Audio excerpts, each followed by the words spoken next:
Okay, this Ask the Professor question this week is a very good one. It's also a very complicated one in the sense that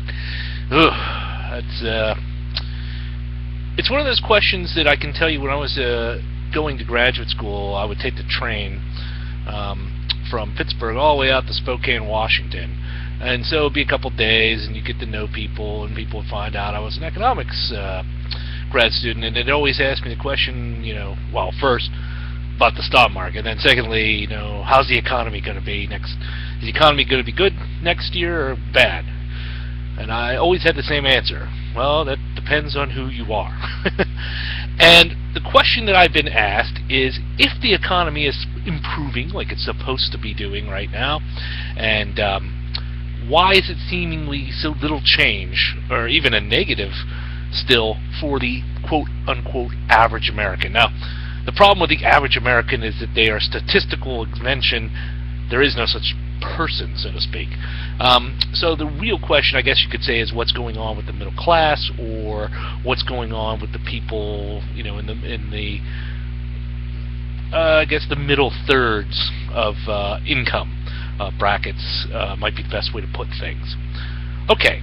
To answer that question, let me point out in economics, they divide the field into two parts. There's micro and macro. The microeconomics is individual firms, individual decision makers, consumers, you and I.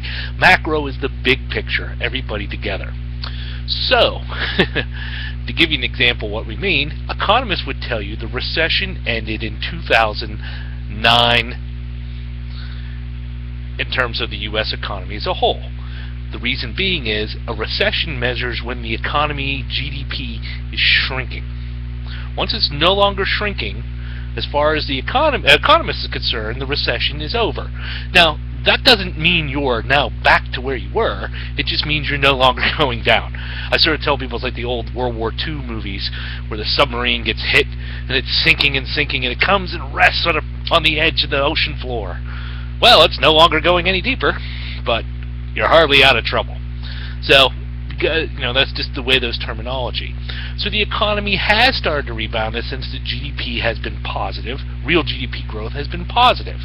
So that just means, as a whole, more stuff is being produced, more income's being generated, etc., for the nation as a whole. That does not mean it goes to individuals. I saw a study recently that just came out that 95% of income growth went to the, quote, 1%ers. Now, what 1%ers are as far as political invention, and the top 1% in the statistical branch, which is wealthy, but not as wealthy as you may think. You don't need to be a millionaire, or you don't need to make millions a year to be in the top 1%. Could be a top 1/10 of percent, yes. Get higher, you're going to need more than that. But even the top 1%, a couple 100,000, 200,000, 300,000.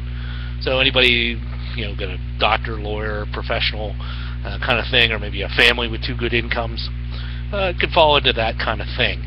That is where we've seen most of the recovery. So the income growth has been in corporate profits.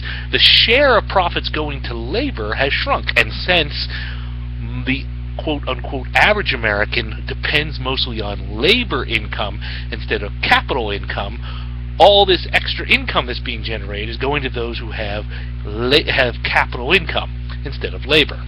Now, to be fair, and to be honest, this is a static picture. What happens with that income? In other words, where's that money going to go to? I saw actually a very wealthy man who was arguing instead of taxes, what they need to do is make these people invest in their businesses, invest in new businesses. In other words, the way to get money to trickle down isn't to go buy stuff or to tax, but start spending it on their firm, expand production, invest in a new technology, invest in the workforce themselves, giving them skills. So, if you've got extra money, hey, get a new startup. Somebody's got a new business for a plan, a new business idea, give them money. Let them start up. You're sort of, again, providing that sort of capital to get them started that generates profits for you, of course, so that's the good part for you, but as a venture capitalist, but you're also encouraging this development of economic growth, which will create the jobs and everything else.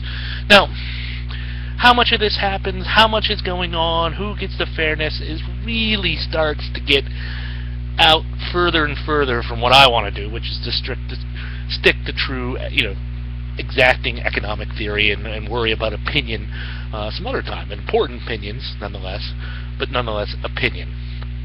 So to answer your question, the biggest problem is that we haven't even gotten out of the deficit that we were in. And what I mean by deficit, I don't mean the government deficit, I'm talking about what we'll see next week, the recessionary gap. And because we're not yet out of that, unemployment is still high, even though it's coming down.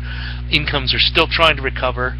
They're coming down, and the economy's growth has been so skewed towards the capital income, or the highest brackets, I guess you could say, that at this point it hasn't caught up with everybody else. That doesn't mean it won't. It just means it has not gotten there yet. That's for sure. And why and how do we get that to get proved, etc. It's a matter for fun debate. But hopefully at least this answers your question.